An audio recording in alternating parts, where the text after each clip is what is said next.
어제 저녁 경기도 고양시 백석역 근처에서 지역 난방공사에 온수관이 터져 1명이 숨지고 20여 명이 화상을 입었습니다. 인근 아파트 단지 2,800여 세대에는 난방과 온수 공급이 끊겨 주민들이 불편을 겪었습니다. 올겨울 첫 한파주의보 속에 전국 대부분 지역이 영하권 추위를 보이고 있습니다. 추위는 주 후반으로 갈수록 심해져 토요일 서울 아침 기온이 영하 10도까지 떨어지겠습니다. 볼턴 백악관 국가안보보좌관은 북한이 지난 1차 정상회담의 약속을 이행하지 않아 트럼프 대통령이 2차 북미 정상회담을 생산적일 것으로 생각하고 있다고 말했습니다. 2차 정상회담은 내년 1, 2월에 개최하겠다고 밝혔습니다. 광주광역시와 현대자동차 간의 이른바 광주형 일자리 협상의 타결이 임박한 것으로 알려졌습니다. 광주시는 오늘 회의를 열어 최종 협상안에 대한 공동 결의를 논의합니다. 현대자동차 노조는 여기에 반대하며 파업을 검토하고 있습니다. 야3당이 연동형 비례대표제 도입과 새 예산안 처리 연계를 요구하며 국회에서 농성을 벌이고 있습니다. 여기에 세수 부족 문제와 공무원 증원 예산, 남북협력기금 등을 놓고 여야가 맞서고 있어 정기국회 회기 내 예산 처리가 쉽지 않을 전망입니다. 해경군 김 씨의 트위터 계정으로 다른 정치인들을 비난했다는 의심을 받고 있는 이재명 경기지사의 부인 김혜경 씨가 11시간 동안 검찰 조사를 받고 귀가했습니다. 검찰은 이번 조사를 끝으로 김 씨의 기소 여부를 결정할 방침입니다. 굿모닝 YTN 2부 시작합니다. 어제 저녁 경기도 고양시 백석역 근처에서 지역 난방 열 수송관이 파열돼 시민 1명이 숨지는 등 피해가 잇따랐습니다. 밤새 복구 작업이 이어졌지만 여전히 수천 세대의 난방과 온수 공급이 끊긴 상태입니다. 현장에 나가 있는 취재기자 연결합니다. 김태민 기자. 네, 경기도 고양시 사고 현장입니다. 네, 어제 사고 발생 소식부터 전해주시죠. 네, 사고는 어제 저녁 8시 40분쯤 일어났습니다. 지금 제가 서 있는 이곳인데요. 제 바로 뒤에는 복구 작업이 한창 벌어지는 모습을 보실 수 있습니다. 작업자들이 용접을 하면서 파열된 온수 수송관 부분을 떼우는 작업을 지금 하고 있습니다. 보시는 것처럼 경기도 고양시 백석역 인근 지하 2.5m 깊이에 묻혀있던 850mm 크기 온수 수송관이 파열됐습니다. 섭씨 100도에 가까운 뜨거운 물이 반경 200m 도로와 인근 상가로 쏟아지면서 인명피해가 잇따랐습니다. 무너진 도로 위의 차 안에서는 69살 손모 씨가 숨진 채 발견됐고 이 밖에도 중상자 2명을 포함해 모두 시민 25명이 다쳐 병원으로 옮겨졌습니다. 또 한국지역난방공사에서 복구 작업을 위해 온수 밸브를 잠그면서 경기도 고양시와 서울 서대문구 일대 등 2만 세대의 온수 공급이 한때 중단됐습니다. 오늘 새벽 1시부터 차례대로 복구가 완료되곤 있지만 한파가 몰아친 날씨 속에 시민들은 큰 불편을 겪고 있습니다. 그러면 지금 피해 복구는 어느 정도나 됐습니까? 네, 지금 일단 도로 위로 쏟아졌던 뜨거운 물은 모두 밤사이 빠진 상태입니다. 하지만 이곳 인근의 4개 아파트 단지 모두 2,800가구의 온수 공급은 여전히 끊긴 상태입니다. 한국지역난방공사 고양사업소 측은 밤샘 작업을 벌이고 있지만 빨라야 2시간 뒤인 오전 9시쯤에 복구가 마무리될 예정이라고 설명했습니다. 따라서 올겨울 첫 한파주의보 속에 출근을 준비하는 시민들의 불편은 계속 이어질 것으로 보입니다. 이번에 사고가 난 온수 수송관은 인근 발전소와 소각장에서 발생한 열 에너지로 데운 물을 주민들에게 공급하는 역할을 합니다. 일단 난방공사 측은 지난 1991년, 그러니까 27년 전에 매설된 배관의 노후화를 사고 원인으로 우선은 추정하고 있습니다. 난방공사 측은 사고 수습을 마치는 대로 정확한 사고 원인을 파악한다는 계획입니다. 경찰 역시 인명피해가 발생한 만큼 관리 소홀 등 과실 여부가 있었는지 따져볼 방침입니다. 지금까지 경기도 고양시 백석역 인근 사고 현장에서 YTN 김태민입니다. 오늘 출근길 올겨울 들어 가장 강력한 한파가 찾아왔습니다. 네, 서울을 비롯한 내륙 지역에 한파주의보가 발효 중인데요. 많이 춥습니다. 기상센터 연결해서 자세히 알아보겠습니다. 박현실 캐스터. 네, 기상센터입니다. 네, 지금 서울 기온이 어제보다 많이 떨어졌다고요? 네, 오늘 아침 서울 기온은 어제보다 무려 12도가 낮은 영하 3.8도까지 떨어졌습니다. 그 밖에 철원의 기온이 영하 7.1도, 파주 영하 6.9도까지 떨어졌는데요. 어젯밤부터 서울 등 내륙 지역에는 올겨울 첫 한파주의보가 발효 중입니다. 오늘 밖에 나서면 체감 추위가 유독 심할 텐데요. 바로 어제 아침 기온이 영상 8도로 크게 춥지 않았기 때문입니다. 오늘같이 기온차가 10도 이상으로 크게 날 때에는 감기에 걸리기 무척 쉬우니까요. 옷깃 단단히 업이고 나오셔야겠습니다. 앞으로 날은 더 추워집니다. 내일은 한파가 잠시 주춤하겠지만 모레 다시 북극 한기가 남하하면서 영하 9도까지 떨어지겠고요. 토요일에는 영하 10도까지 곤두박질하겠습니다. 위성 모습입니다. 지금 찬 공기가 내려온 중부지방은 맑지만 남부지방은 구름이 다소 많은 모습인데요. 오늘 하늘에 대체로 구름 많겠고 내륙과 해상에는 모두 바람이 강하게 불겠습니다. 낮에는 기온이 영상으로 오르지만 여전히 춥겠습니다. 서울 낮 기온 4도, 청주 5도, 대구 10도가 예상됩니다. 내일은 내륙은 대체로 흐린 가운데 남해안과 제주도에 비가 오겠고요. 금요일부터 주말 사이 서해안과 제주도에는 많은 눈이 쏟아질 것으로 예상됩니다. 지금까지 기상센터였습니다. 미국 정부가 내년 초 북미 정상회담 개최 추진 입장을 연일 분명히 하고 있습니다. 볼턴 백악관 국가안보보좌관은 이는 북한이 약속을 지키지 않았기 때문이라며 비핵화 문제 해결 의지를 거듭 강조했습니다. 워싱턴에서 김희준 특파원이 보도합니다. 김정은 북한 국무위원장은 6.12 북미 정상회담의 약속을 이행하지 않아왔다. 트럼프 대통령이 2차 북미 정상회담이 생산적일 것으로 생각하는 이유다. 볼턴 백악관 국가안보보좌관은 워싱턴에서 열린 한 컨퍼런스에서 이같이 밝혔습니다. 그러면서 미국은 비핵화 진전에 대한 희망으로 새해 시작과 더불어 2차 정상회담을 밀어붙일 거라며 내년 1, 2월 개최를 재확인했습니다.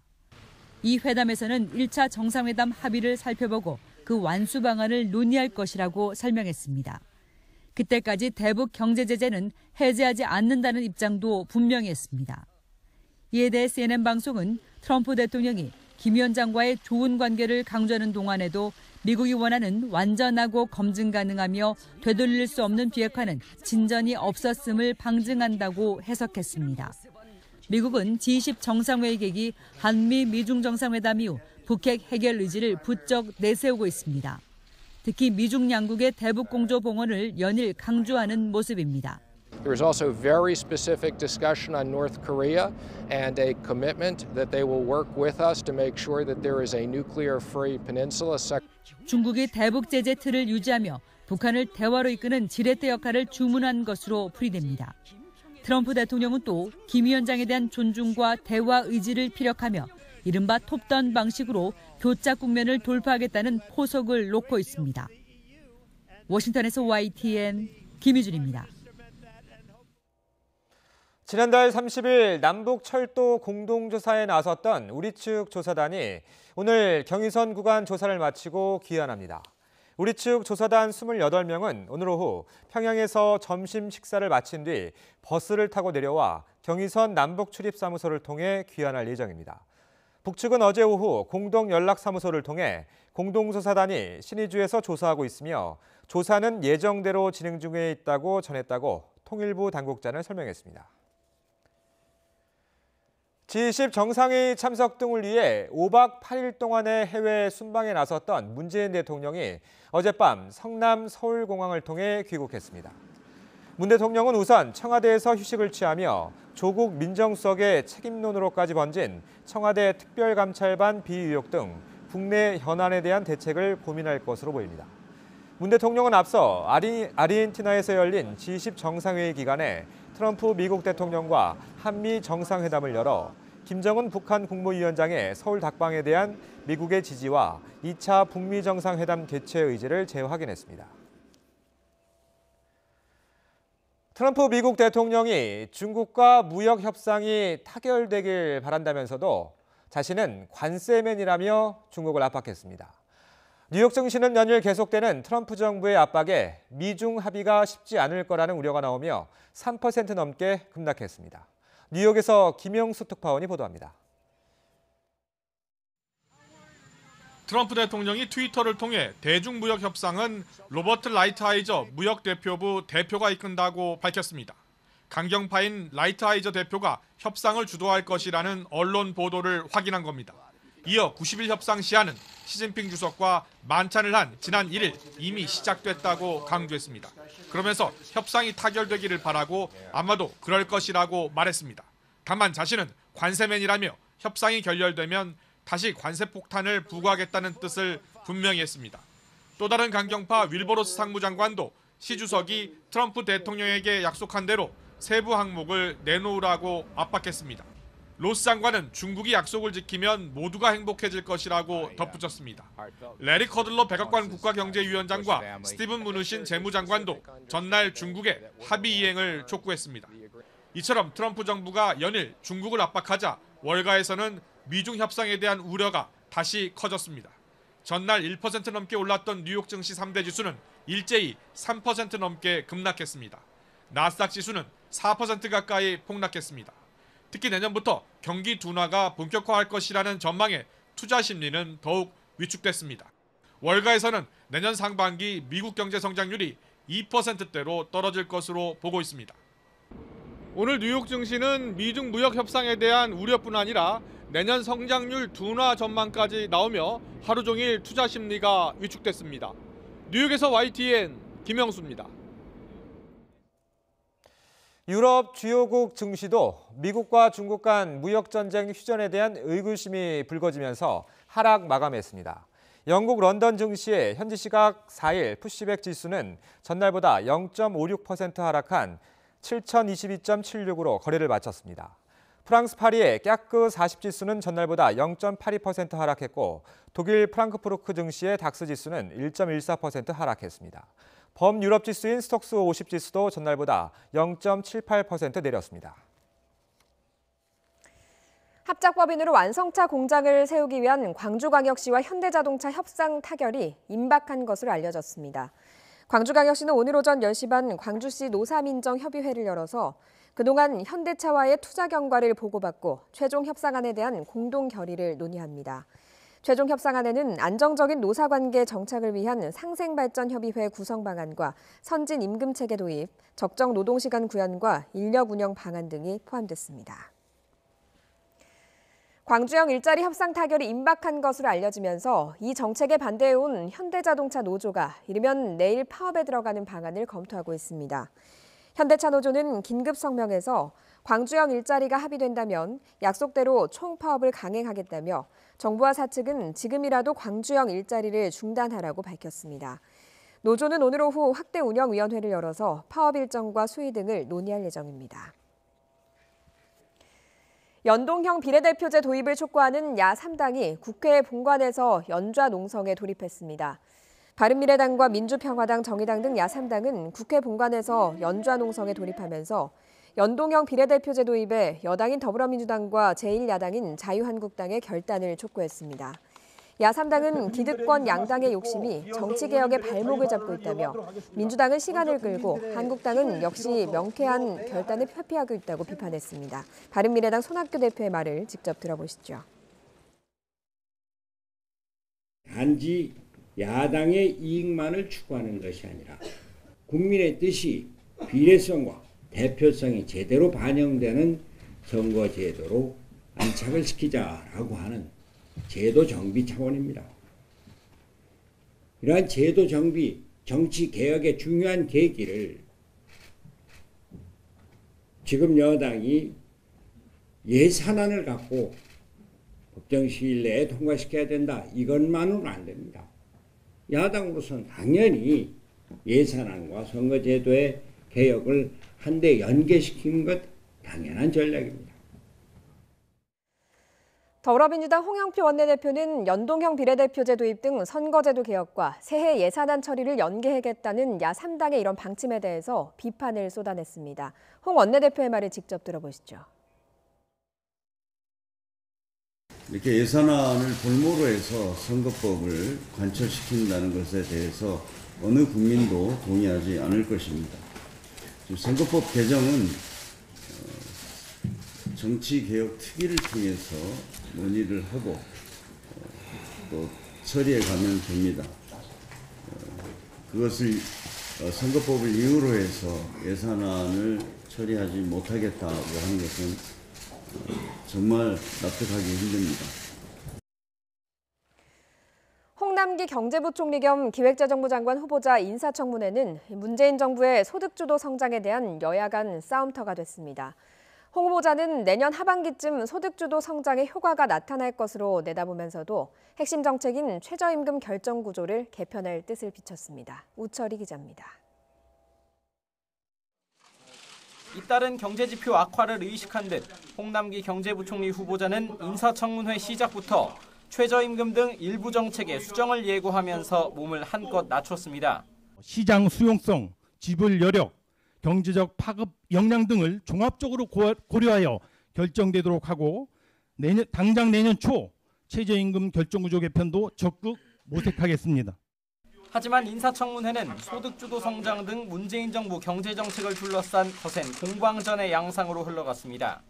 여당 의원들은 홍 후보자가 국정 이해도가 높고 경제 사령탑으로서의 자질이 충분하다면서 흔들림 없이 정책을 이끌어달라고 주문했지만 그래서 부총리가 바뀌었다고 정부의 기존 정책을 손바닥 뒤집듯이 바꾼다든지 그렇게 하면 안 되겠죠. 예, 그 기존에 있었던 정책 기조를 그대로 가져갈 수밖에 없다는.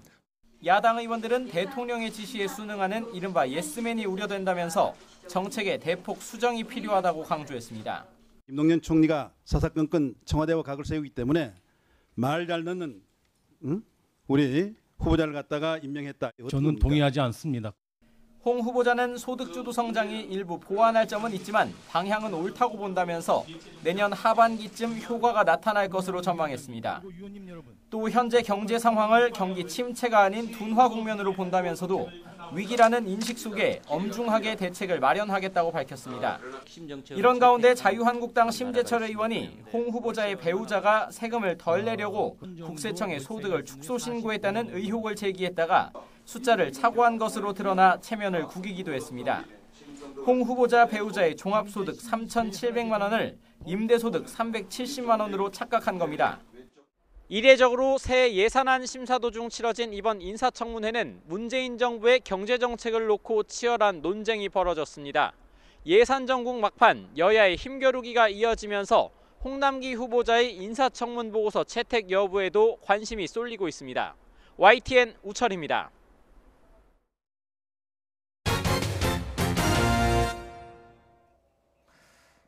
국민적 공분을 일으켰던 사진 한 장이죠. 이른바 황제 소환의 주인공 우병우 전 청와대 민정수석입니다. 가족회사 자금 유용한 것에 대해서는 인정하십니까? 검찰에서 성실하게 답변하겠습니다. 레이저 눈빛 그리고 법꾸라지라는 신조어까지 만들어내며 검찰 수사를 잘도 피해갔던 장본인. 세 번째 영장 청구 만에 바로 1년 전에 구속됐고 현재 박근혜 전 대통령이 있는 서울구치소에 수감돼 있습니다. 계속된 적폐청산과 사법농단 수사 등에 묻혀 잠시 뉴스에서 사라졌는데 어제 국회로 소환됐습니다.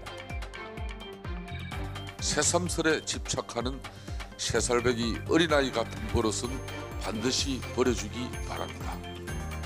조국을 박근혜의 우병우로 만들려 하지 말기 바랍니다. 독설. 의도가 그렇다면 전제가 필요합니다. 박근혜, 우병우에 대한 세간의 평가를 본인도 동의한다는 말이죠. 김성태 원내대표의 임기는 이제 열흘도 남지 않았습니다. 향후 행보에 대한 정치권의 관측은 이렇습니다. 제가 보기에는 출마를 할 것 같습니다. 본인이 좀 상당히 자신감이 있는 거 아닌가 싶어요. 저는 오히려 김성태 원내대표가 당대표를 바라본다. 이렇게 생각합니다. 김성태 원내대표의 유튜브 개인 방송 제목은 보신 것처럼 한 놈만 팬답니다. 그렇다 하더라도 전략과 전술을 혼동한 건 아닐까요? 초점 뉴스 인물 오늘 김성태 원내대표에 주목하면서 김 대표가 자주 쓰는 말이 떠올랐습니다. 유체이탈, 아니라면 문재인 정부와 친박계를 동시에 겨냥한 이른바 일타 쌍피.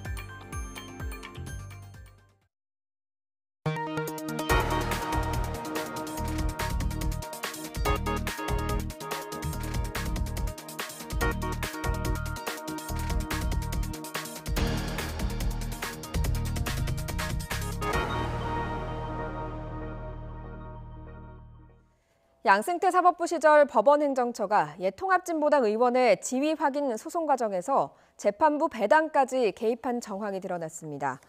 서울중앙지방검찰청은 그제 박병대 전 대법관에 대한 구속영장에 이 같은 정황을 적시하고 재판부 배당 절차에 관여한 경위를 확인하고 있습니다. 검찰은 옛 통합진보당 의원들이 헌법재판소의 정당 해상 결정에 불복해낸 지위 확인 소송의 항소심에서 법원행정처가 서울고등법원장에게 특정 재판부 배당을 요구한 것으로 보고 있습니다. 사법농단 의혹을 수사하고 있는 검찰이 양승태 전 대법원장에 이어 윤병세 전 외교부 장관도 김앤장과 수시로 접촉한 정황을 포착하고 수사에 나섰습니다. 서울중앙지방검찰청은 윤병세 전 장관이 재직 시절인 2013년과 14년 김앤장 측과 수시로 접촉해서 일제강제징용 재판에 대해 의논한 정황을 확인했습니다. 윤 전 장관이 주로 접촉한 인물은 김앤장의 고문인 유명환 전 외교통상부 장관과 검사 출신의 현홍주 전 주미대사로 알려졌습니다. 트위터 계정 해경군 김씨의 소유주로 지목된 김혜경 씨가 검찰에서 11시간 동안 강도 높은 조사를 받은 뒤 귀가했습니다. 어제 오전 10시쯤부터 오후 9시까지 수원지방검찰청에서 조사를 받은 김 씨는 트위터 계정은 본인 것이 아니냐는 취재진의 질문에 대해서 네라고 짧게 답한 뒤 차를 타고 떠났습니다. 김 씨는 지난 4월 경기지사 민주당 예비후보 경선 과정에서 전해철 전 예비후보가 자유한국당과 손잡았다는 허위 사실 등을 유포한 혐의를 받고 있습니다. 부인 김혜경 씨가 검찰에 소환돼 조사를 받는 시각에 이재명 경기지사가 수사당국을 우회적으로 비판하는 글을 SNS에 올렸습니다. 이 지사는 페이스북 글에서 자신에 대한 온갖 공격 소재들이 부풀려지고 왜곡돼 쏟아진다며 마치 대중의 삶을 당장이라도 위해하는 중범죄자로 묘사된다고 주장했습니다. 그러면서 경기도는 부동산과 적폐청산, 안전, 평화, 노동 분야에서 혁명 중이라고 강조했습니다. 일부 국회의원이 의정 홍보물을 만들었다며 국회에서 예산을 지원받고도 선관위에는 정치 자금을 쓴 것처럼 신고했습니다. 영수증을 이중 제출한 건데요. 왜 이런 꼼수를 쓴 건지 박광열 기자가 취재했습니다. 지난해 자유한국당 전희경 의원의 의정보고 영상입니다. 선관위에 영수증을 낸 뒤 제작 비용을 정치 자금 지출로 처리했습니다.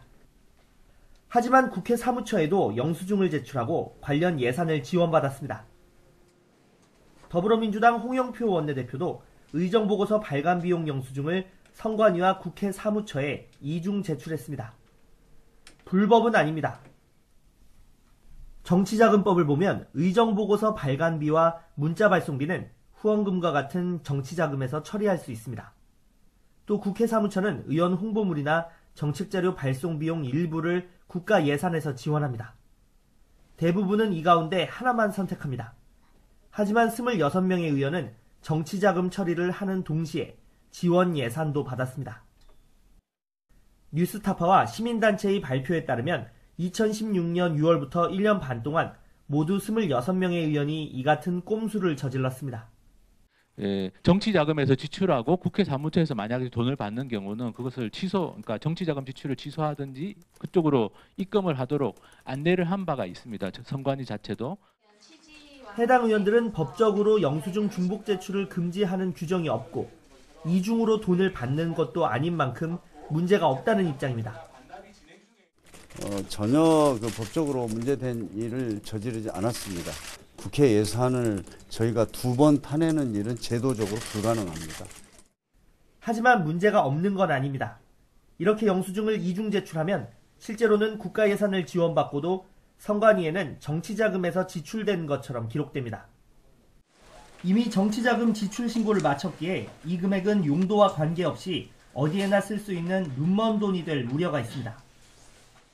한 의원실의 경우에 그 비서진의 개인 용도로 인출해서 사용했음을 그 직원에 대해서는 지난주에 면직 처리했다. 뉴스타파와 시민단체 측은 국회 차원의 전수조사를 촉구하면서 그렇지 않으면 검찰 고발도 검토하겠다고 밝혔습니다. YTN 박광렬입니다.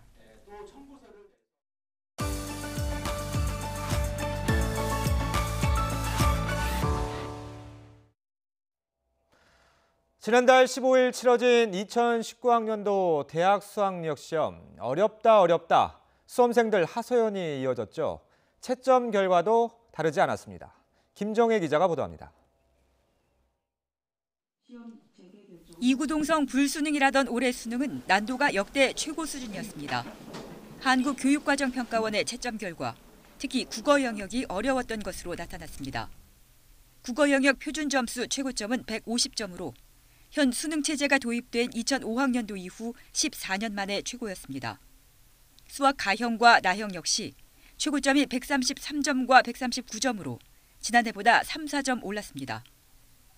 원 점수로 등급이 정해지는 절대평가 과목 영어 영역도 1등급이 전체의 5.3%인 27,900여 명으로 작년의 절반 수준이었습니다.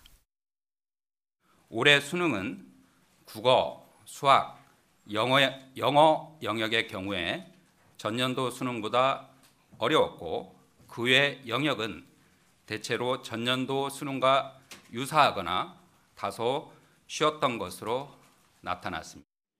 한국교육과정평가원은 이런 수능 난이도 조절 실패에 대해서 수험생과 학부모에게 사과했습니다.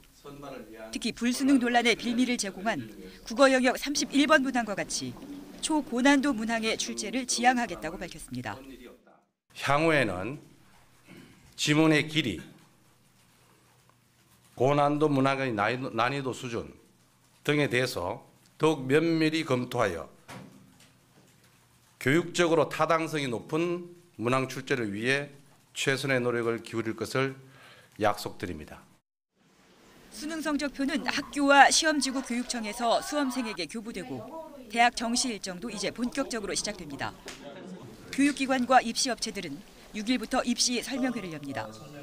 정시 모집 전형은 내년 1월 29일까지고 2월 1일 정시 최초 합격자 등록이 마감됩니다. YTN 김정희입니다. 유성기업 임원 폭행 사건을 두고 노사가 서로 다른 말을 하고 있습니다. 노조 측은 8년 동안 진행된 노조 탄압이 폭행 사건의 원인이라고 주장하고 있고 사측은 계획적 폭행이라며 반박하고 있습니다. 이상곤 기자입니다. 유성기업 노조가 경찰에 편파 수사를 주장했습니다. 한 달 전 배임 혐의로 유시영 회장을 고소했는데 폭행 사건과 대조적으로 피고소인 소환 조사가 없었다는 겁니다. 8년 내내 우리한테 폭행을 저질렀던 사람들은 너무 멀쩡히 그냥 일반 사람처럼 자기네들이 피해자인 것처럼 이렇게 둔갑되어 버렸습니다. 현대차의 자동차 부품을 납품하는 유성기업은 지난 2011년 노조가 주간 2교대 근무를 요구하며 파업하자 노조원 27명을 해고했습니다. 이 과정에서 노무법인 창조 컨설팅에 의뢰해 노조 파괴 시나리오를 받은 혐의로 유 회장은 1년 2개월 징역을 살았습니다. 노조 측은 폭행을 당한 임원이 노조원을 상대로 1000건 넘는 고소고발로 노조 파괴를 주도했다고 말했습니다. 이번 폭행 역시 사측의 불성실한 교섭 태도에 우발적으로 발생했다고 해명했습니다. 사측은 전혀 다른 말을 합니다. 노조원들의 상습적인 폭행으로 고소고발이 이루어진 것이고 이에 앙심을 품은 노조가 계획적으로 임원을 폭행했다는 입장입니다. 2013년도부터 2017년도까지 회사가 노동관계법 위반으로 해서 형사처분을 받은 사실이 전혀 없거든요. 노조 파괴가 이번 폭행 사건의 근본 원인이다라는 것은 맞지 않습니다. 이런 가운데 폭행에 가담하고 경찰 진입을 막은 혐의가 있는 노조원 11명 가운데 5명이 피의자 신분으로 경찰에 출석해 조사를 받았습니다. 경찰은 모든 피의자들의 진술 내용을 검토한 뒤 신병 처리 여부를 결정할 계획이라고 밝혔습니다. 8년 동안 이어진 노사 갈등의 골이 임원 폭행 사건을 두고 더 깊어지고 있습니다. YTN 이상곤입니다. 서울 휘문고등학교 재단의 명예이사장이 학교 공금 55억 원을 횡령한 것으로 드러났습니다. 학교 고위 관계자들도 범행에 가담하거나 모른 척했습니다. 차유정 기자의 보도입니다. 서울 강남에 있는 자율형 사립고인 휘문고등학교입니다. 학교 재단은 지난 2008년부터 인근 교회에 운동장과 강당을 예배 장소로 대여하고 임대료로 한 달에 최대 1억 5천만 원을 받았습니다. 학교 시설을 빌려준 대가로 후원금도 받았습니다. 재단 측이 학교 발전기금 명목으로 받은 돈은 9년간 53억 원 상당입니다.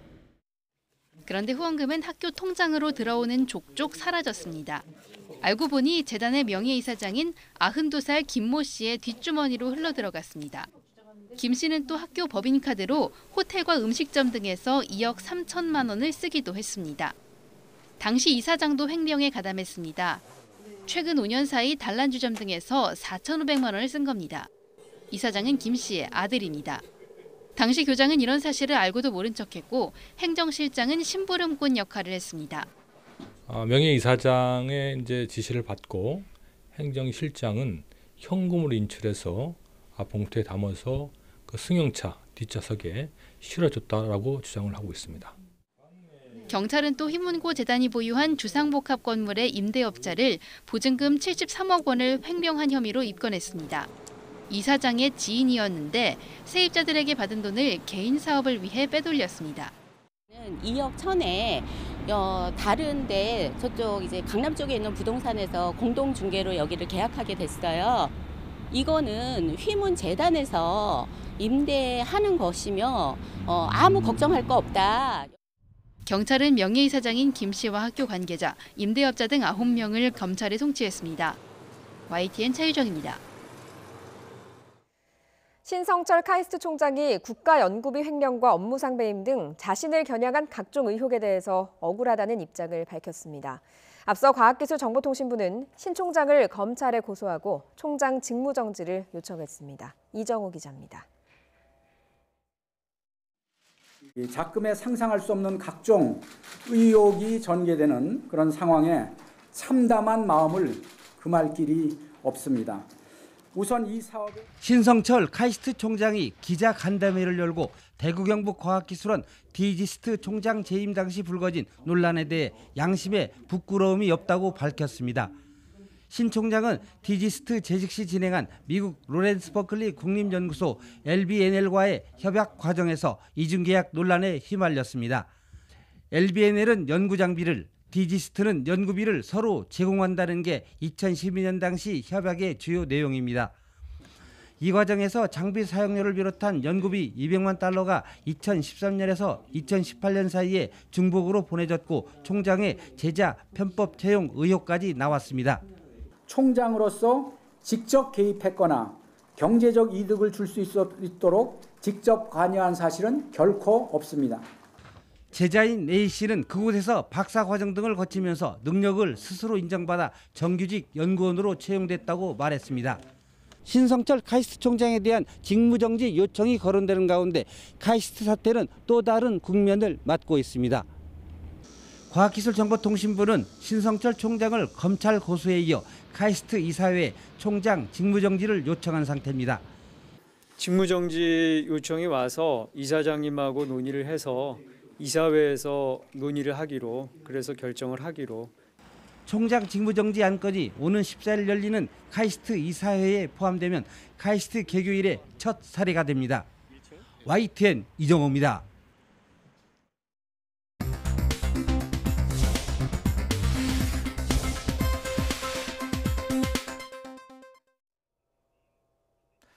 이 시각 보도국입니다.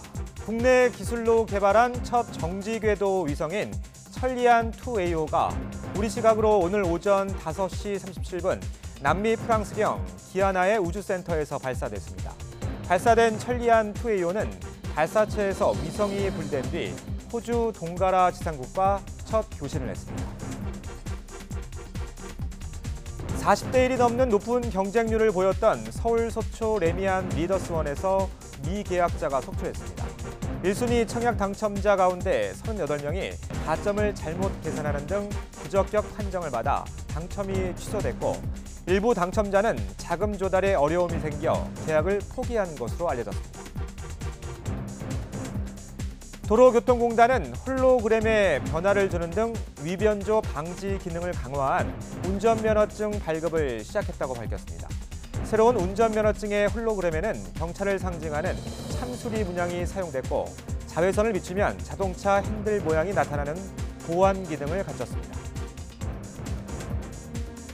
국회 교육위원회가 내일 법안심사 소위원회를 열고 사립유치원 회계 투명성 강화를 위한 이른바 유치원 3법 개정안을 다시 논의하기로 했지만 정기국회 내 처리가 불투명합니다.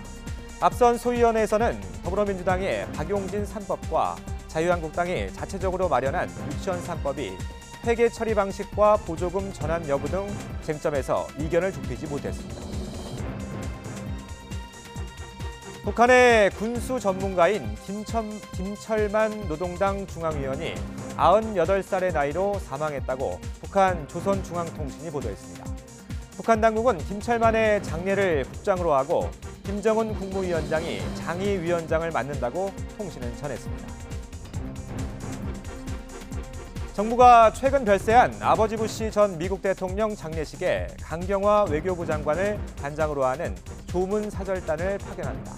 노규덕 외교부 대변인은 현지 시각으로 5일 오전 11시 워싱턴 DC에서 부시 전 대통령의 장례식이 열릴 예정이라며 조문사절단 파견 계획을 밝혔습니다. 지금까지 이 시각 보도국이었습니다.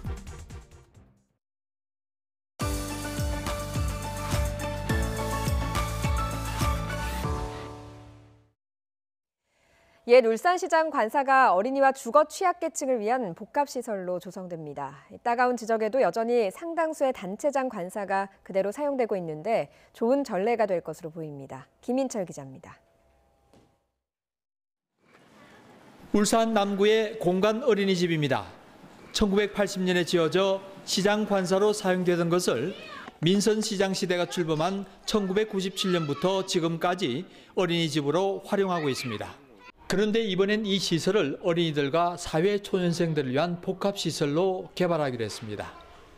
연면적 11,000제곱미터 규모의 15층 복합 건물에는 지금의 2배가 넘는 100명의 원생이 다닐 수 있는 어린이집이 들었습니다. 주택 100가구는 주거 취약계층인 사회초년생과 신혼부부, 고령자에게 임대합니다. 공영주차장은 주변의 전통시장과 주택가 주차난 해소에 활용됩니다. 한국토지공사와 공동 개발하는 이 건물은 2021년 12월 준공합니다. 어린이와 사회초년생 등을 위한 맞춤형 행복주택을 공급하려고 합니다. 앞으로 공공기관의 시설을 좀 더 많은 사람들이 이용할 수 있도록 하겠습니다. 민선 시대를 맞아 단체장의 호화관사가 논란이 됐지만 아직도 그대로 사용하는 곳이 많습니다. 권위주의의 산물이라는 지적과 업무 추진에 필요한 공간이라는 논란 속에 울산시 공간의 변신은 좋은 본보기가 되고 있습니다. YTN 김인철입니다. IMF 외환 위기를 다룬 영화 국가부도의 날을 시작으로 우리 현대사를 배경으로 한 영화들이 줄줄이 개봉을 앞두고 있습니다. 한국 전쟁 당시 거제도 포로 수용소의 모습을 담은 영화 스윙키즈가 시사회를 열었습니다. 예고편 먼저 함께 보겠습니다. 스윙키즈는 최대 규모 거제도 포로 수용소에 새로 부임한 소장이 수용소의 대외적 이미지 쇄신을 위해 만든 전쟁 포로 탭댄스단입니다. 열정적인 퍼포먼스는 물론 비틀즈 등 시대를 초월한 가수들의 명곡으로 관객들의 눈과 귀를 사로잡을 준비를 마쳤다는데요. 요즘 유행하는 영화, 음악 영화로 볼 수 있는 것이죠. 시사회에 참석한 감독과 배우 말 들어보겠습니다. 춤에 대한 열정이 가득한 그 루기수의 감정이나 성향이나 그런 걸 많이 느끼고 많이 표현하려고 가장 노력을 많이 했던 것 같고, 일단 가장 중요했던 탭댄스를 저는 한 5개월간 준비를 하면서 기수가 춤에 대한 재능이 굉장히 뛰어난 캐릭터인데 그거를 제가 채우려고 5개월간 열심히 연습을 했고요. 그리고 삭발도 했었습니다. 왜냐하면 캐릭터에 필요했던 거였어서 삭발도 했고 그리고 북한어 사투리도 레슨을 받으면서 준비를 했었던 것 같아요. 그 장면이라든지 그 안에 스토리조차 음악에서 영감을 가장 크게 받거든요. 그런 이유에서 제가 음악을 놓을 수 없는 부분이 있었고 이제 관객분들도 이제 좋은 음악이 스크린에서 단지 이제 배경음이 아니고 한 명의 배우처럼 그 스크린에 착 달라붙어 있었을 때 그 쾌감을 느끼시는 것 같아요. 춤 영화를 처음 찍어봐서 이제 어떻게 할까 해서 준비를 철저히 하고 갔고요. 그럼에도 불구하고 굉장히 난이도가 높은 장면들이 많았어요. 일반적으로 이제 한 편의 영화를 찍을 때 난이도 높은 장면이 한 5씬, 6씬 정도에서 끝나는데 저희는 83회차 이 정도의 촬영을 했었는데 모든 촬영 회차가 거의 난이도가 상에서 늘 그런 촬영을 했던 것 같아요.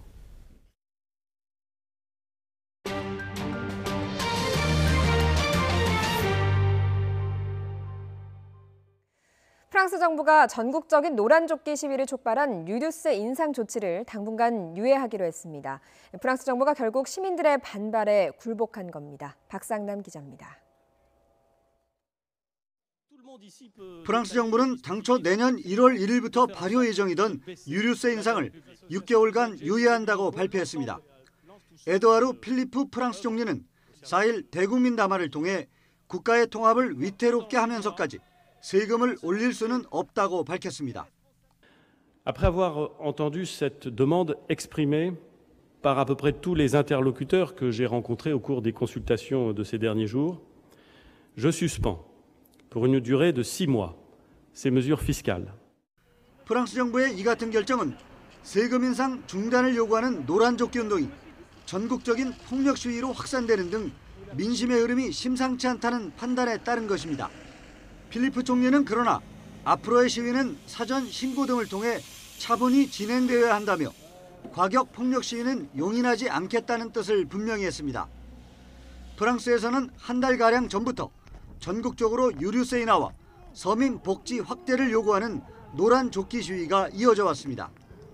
하지만 정부의 이번 세금 인상 유예 조치가 노란 조끼 운동을 잠재우기는 어려울 전망입니다. 노란 조끼 운동의 대변인은 유류세 인상 유예 정도가 아니라 그동안 올려온 유류세를 원래 수준으로 낮출 것을 요구했습니다. 노란 조끼 운동은 이번 주 토요일에도 전국에서 대규모 시위를 이어갈 방침입니다. 화석 연료의 사용 억제와 신재생 에너지의 사용을 촉진하기 위해 유류세 인상을 추진해온 프랑스 정부의 에너지 정책이 중대한 시험대에 놓이게 됐습니다. YTN 박상남입니다. 미국이 이란 핵합의를 탈퇴하고 이란의 원유 수출을 막는 제재를 지난달 복원한 데 대해서 하산 루하니 이란 대통령이 호르무즈 해협 봉쇄를 다시 거론했습니다. 호르무즈 해협은 걸프 해역의 입구로 전 세계 해상 원유 수송량의 30% 정도가 이 해협을 지납니다. 루하니 대통령은 현지 시간으로 4일 한 대중 행사에 참석해서 미국은 우리가 현재 원유를 수출하고 앞으로도 그러리라는 점을 알아야 한다며 그들이 우리의 원유 수출을 막는다면 중동의 어느 나라도 원유를 수출하지 못할 것이라고 경고했습니다. 지금 미국은 고 부시 전 대통령에 대한 애도 분위기에 젖어 있는데요. 말은 못하지만 누구보다 슬퍼하는 또 다른 존재가 있습니다. 바로 고인을 끝까지 도왔던 애견 설리인데요. 설리도 부시 전 대통령의 빈소를 조문하며 마지막까지 함께했습니다. LA에서 김기봉 특파원이 전해왔습니다. 다소 곳이 엎드린 채 성적 위로 덮인 부시 전 대통령의 관을 지키는 개. 고인의 마지막을 함께한 도우미견 설리입니다. 문을 열고 물건을 물어주는 도우미 역할은 물론 큰 위로를 주는 벗이기도 했던 설리는 미 의사당 빈소 조문에도 함께했습니다. 조문 내내 보여준 차분하고 분별 있는 행동에서 평소의 충직함이 그대로 드러났습니다. 엔진 고장 여객기를 허드슨 강에 비상 착륙시켜 승객 전원을 구한 영웅 기장의 이름을 딴 설리는 지난 6월부터 부시의 곁에 머물렀습니다. 아들 부시는 유가족들이 설리를 무척 그리워할 것이라며 아쉬움을 남겼습니다. 부시 도우미의 임무를 완수한 설리는 국립군병원에서 훈련을 받은 뒤 또 다른 전역 군인의 친구가 될 예정입니다. 조문객의 일원으로 미 의사당에 등장한 설리의 모습은 비록 동물이라도 하나의 가족이며 임무 수행에 대해 동등한 예우를 해주는 미국의 문화를 다시 한번 보여줬습니다. LA에서 YTN 김기봉입니다. 도널드 트럼프 미국 대통령도 타계한 조지 H.W. 부시 전 대통령에 대한 추모 행보를 이어가고 있습니다. 트럼프 대통령은 미 의사당에 마련된 빈소를 조문한 데 이어서 오늘 백악관 블레어 하우스에서 훌륭한 부시가 사람들과 함께하기를 기대한다고 트위터를 통해 밝혔습니다. 또 아들 부시 전 대통령의 부인 로라 부시 여사가 백악관으로 넘어와서 자신의 부인 멜라니아 여사의 안내로 성탄절 장식을 둘러보게 될 것이라고도 올렸습니다. 미국 중부 내륙 지방에 때 아닌 토네이도가 덮쳐서 피해가 속출했습니다. 미 국립기상청은 현지 시각 1일부터 이틀 사이에 일리노이주 테일러비를 비롯해서 중부 평원 지역 곳곳에서 20여 개의 토네이도가 발생했다고 밝혔습니다. 지금까지 미주리주에서 34살 남성 1명이 숨지고 일리노이 주민 20여 명이 다쳤으며 주택과 건물 수백 채가 훼손되고 정전 사태가 잇따랐다고 기상청은 전했습니다. 일리노이주에서는 하루 동안 18개의 토네이도가 발생해 12월 기록으로는 1957년 이후 60년 만에 최다로 파악됐습니다. 이 밖에 오클라호마주와 아칸소 등에서도 토네이도의 영향으로 건물과 나무가 쓰러지고 농작물이 훼손되는 등 피해가 잇따랐습니다. 이탈리아 경찰이 현지 시각 4일 시칠리아섬 팔레르모에서 대대적인 마피아 단속 작전을 펼쳐 마피아 고위급 조직원 46명을 체포했습니다. 이탈리아 경찰은 마피아 분파인 코사 노스트라의 상위 조직을 적발해서 우두머리인 80살 세티미노 미네오 등 거물급 조직원들의 조직 범죄 연루와 갈취 등의 혐의로 붙잡았다고 밝혔습니다. 경찰은 이번에 붙잡힌 미네오가 시칠리아 마피아의 새로운 두목으로 선출된 것으로 보인다고 전했습니다. 1990년대 초반까지만 해도 살인과 폭력 등으로 공권력을 위협하던 코사 노스트라는 1993년 당시 두목 살바토레 토토 리이나가 체포된 이후에는 세력이 급속히 약해졌습니다.